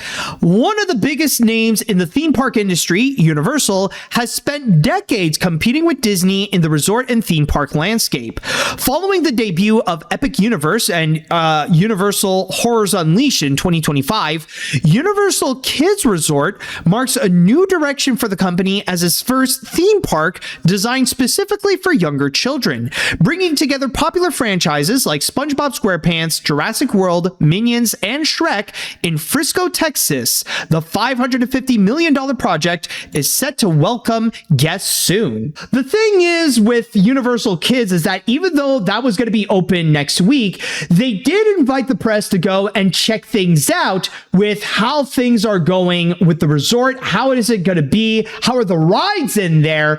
And just to get a feel of the atmosphere to know what's going to be in store for the public. And the results have actually been terrible, or at least in terms of the first reactions from the press, they are hating it. Like, it is so bad. In fact, let me just go back to my source here and just go and read you a little excerpt from the article where it says, while Universal Kids Resort won't officially open until July 1st, early previews have already garnered plenty of attention online. Its countless comment sections, debates have erupted surrounding the park's appearance, with visitors pointing to large concrete hallways, limited shade, and what some perceived as underwhelming theming compared to recent Universal projects. The most viral reaction came from social media, where one person joked that the resort was clearly well themed, and that theme is a maximum security prison in Texas. As reported by outlets like Inside the Magic, others were equally critical, comparing the park to an Amazon fulfillment center and questioning whether portions of the resort were truly finished ahead of its public debut, citing unpainted concrete walls, sparse foliage, and a lack of atmosphere in many areas of the park. And there is actually some evidence going around, like there's already some footage that people have filmed and shared across social media. And one great example is this review from Theme Park Insider. This is an article by Jacob Sunstorm, in which he calls it Universal Kids Resort. What were they thinking? And even actually shared some clips of what is inside. In fact, here's a picture right over here of the Minion ride, which is this whitewater raft attraction where you stand on this like massive tube and like you're supposed to get all wet in there. And as you can see, these giant concrete walls that are surrounding there, and just a little area where you see like Minions decorations, and that's it. But if you want to see the absolute worst of the worst that this has to offer, then look no further to what is considered to be the first ever US ride that is themed to Shrek, if we don't count Shrek 4D, of course, Shrek and Fiona's Happily Ogre After. And I'm going to play the video for you all. It's just 3 minutes worth, but it's a sight to behold to show you how the ride is. Shrek and Fiona's Happily Ogre After is a track ride at the new Universal Kids Resort in Frisco, Texas.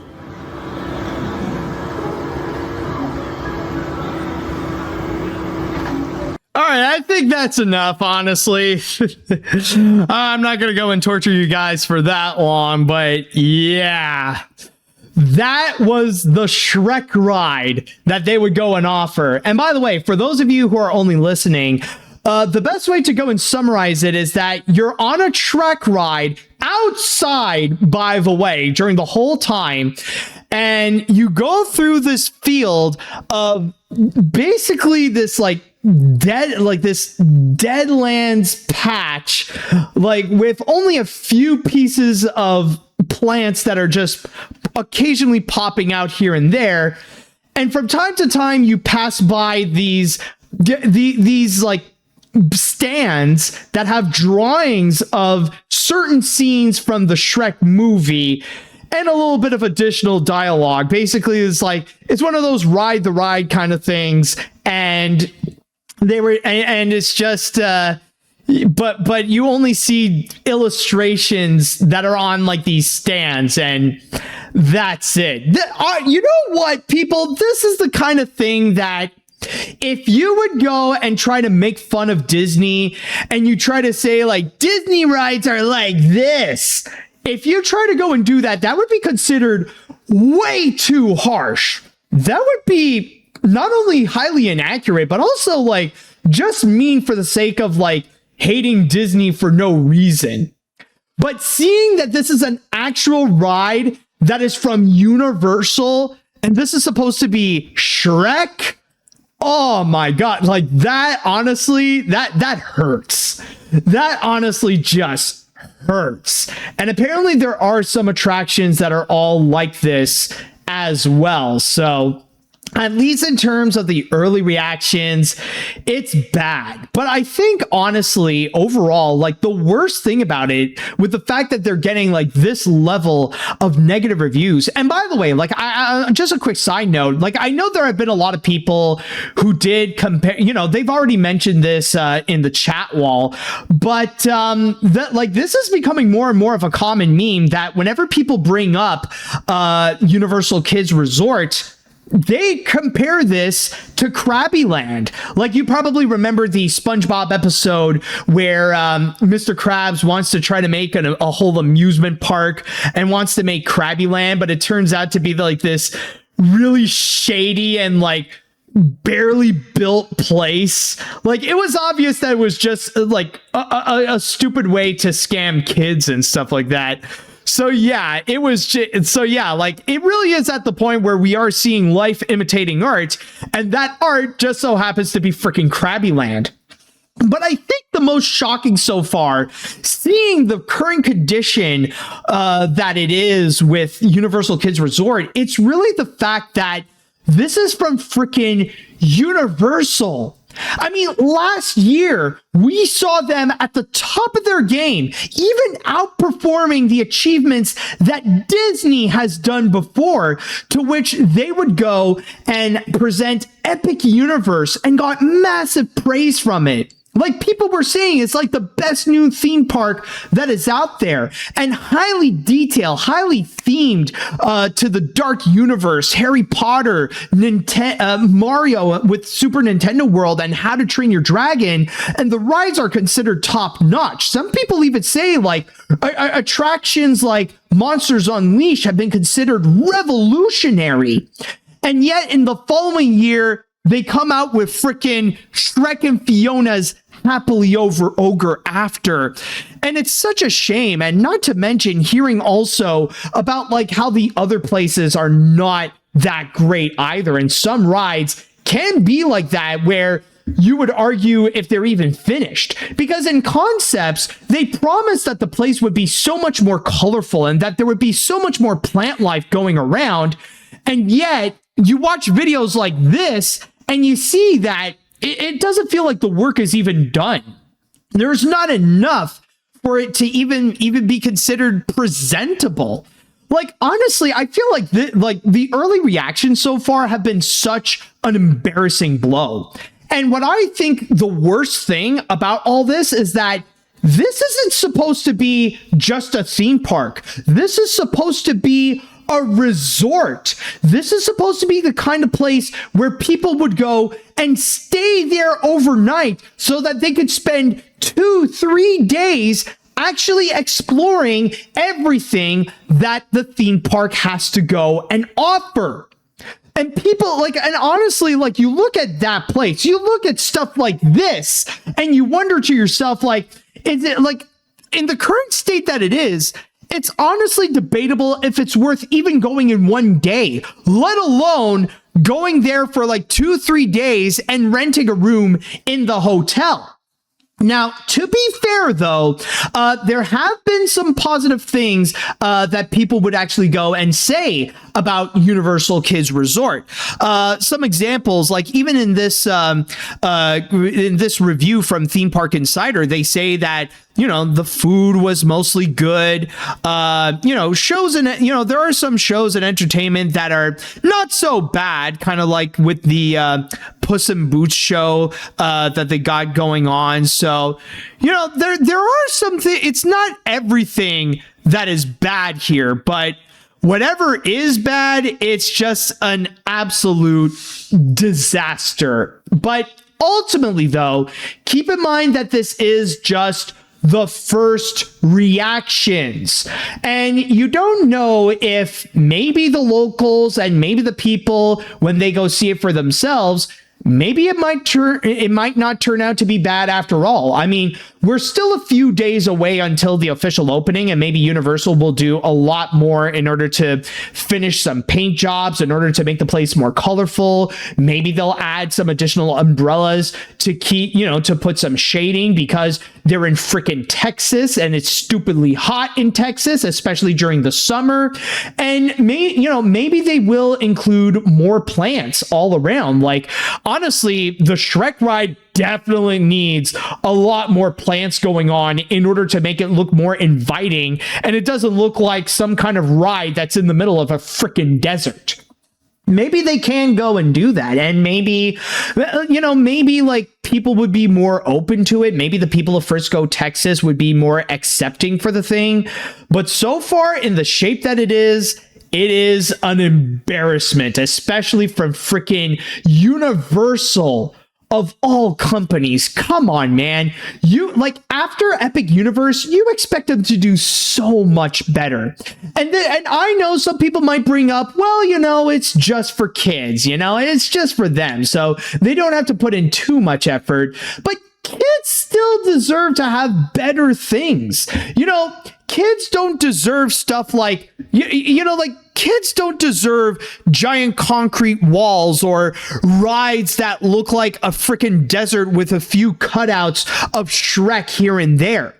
They deserve to have some quality. And Universal has done a great job to offer kiddie sections in some of the Universal Studios places. Like, even in stuff like in Epic Universe, for example, kids can go and enjoy places like the Yoshi ride and Super Nintendo World, or there are some kid-friendly areas in How to Train Your Dragon that they can go into.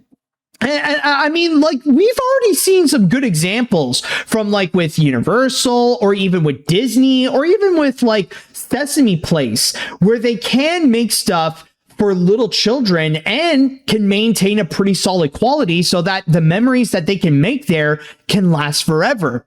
With stuff like this, however, I don't think kids are going to make great memories with stuff like this. So at best, hopefully Universal can actually go and do something in order to go and provide those improvements.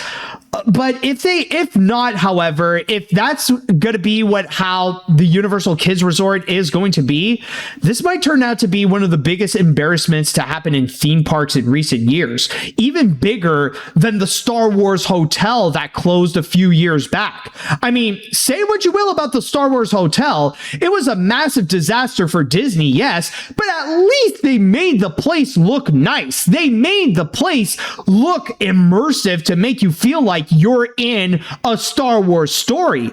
This, however, there ain't no immersion going on. So yeah, at best, Universal has a lot more work to do with their first kids resort. Otherwise, oh boy, you're gonna hear about YouTube videos slamming this hard in the near future.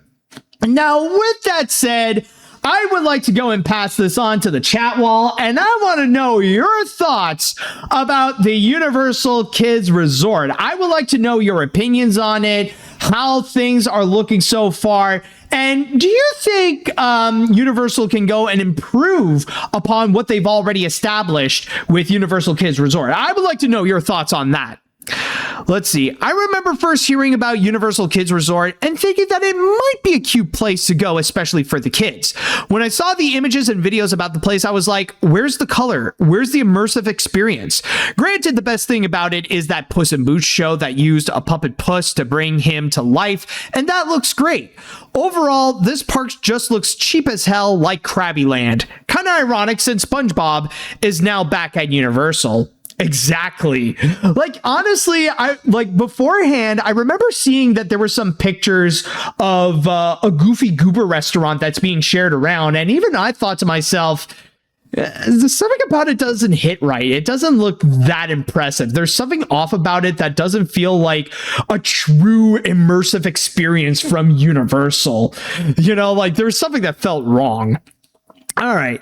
This park is honestly embarrassing. The idea of having a kid-friendly Universal park is a good idea, but seeing this, it's just cheap. It just looks cheap. It really is basically the real-life version of Krabby Land. But seriously, the fact that this is from Universal is even more embarrassing. After how much of a massive hit Epic Universe was last year, this is just a bad look. Also, if this park doesn't last that long, I'm looking forward to the inevitable Defunct Land video in the future. Oh yeah, you know Kevin Perjurer is going to go crazy on that thing. Let's see. I knew Universal Kids wasn't going to compete with the big parks or Disney, and that's fine. Concept art isn't always really always a reality either, as we've seen. But looking at the finished park, what the fridge is this? Krabby Land? It feels rushed just to open for summer. Where are the trees, theming, the shade? Also, that Shrek ride is a joke and would be a nightmare in Texas summer weather. People say it's for the kids, and I get that, but kids deserve better than this. Really disappointing, Universal. And that is true. I mean, like, it's a great idea in concept, but the execution is just shockingly bad. Let's see now.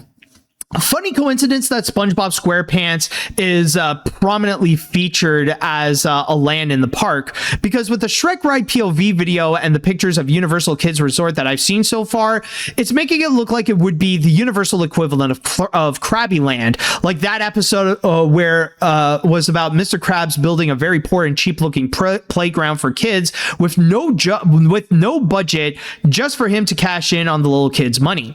For a new Universal park, that is disappointing. Oh yeah. As someone who lives in Texas, oh, this will be interesting. This is honestly just embarrassing.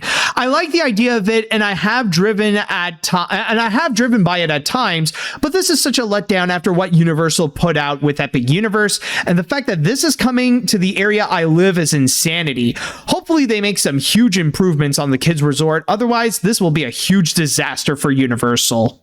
You're telling me. All right, you know what? Let's read one more comment before we go. I was curious about how Universal is going to make their first theme park for kids, especially in Texas, but now I have seen a lot of disappointments everywhere. This park looks cheap. That looks like the 2001 California Adventure. SpongeBob and Simpsons predicted it. Man, even at that, like I know that the original California Adventure, when it opened, like, it wasn't well received either. It was bad, but I wouldn't say that it's as bad as how Universal Kids is right now. And with that said, that should do it for today's episode of AniMat's Crazy Cartoon Cast. Once again, do keep in mind that coming tomorrow, as I'm recording this, on Tuesday at 4 p.m. Eastern on the AniMat Live Twitch channel, I will be bringing back What's in the Box. And also, I just want to say thank you all so much for listening and watching. And if you are interested for more animation news and more madness that happens in this podcast, I know that with fantasy, we'll be getting plenty more of those very soon. Don't forget to go and subscribe to the AniMat's Crazy Cartoon Cast YouTube channel and the AniMat Live Twitch channel. At the same time, if you are listening to this on whatever podcast service you're listening to, rather it be on Spotify, Apple, Amazon, and many more, don't forget to go and follow me there as well. And with that said, I would like to say thank you all so much for listening. Thank you all so much for watching. And until next time, see you later, dudes.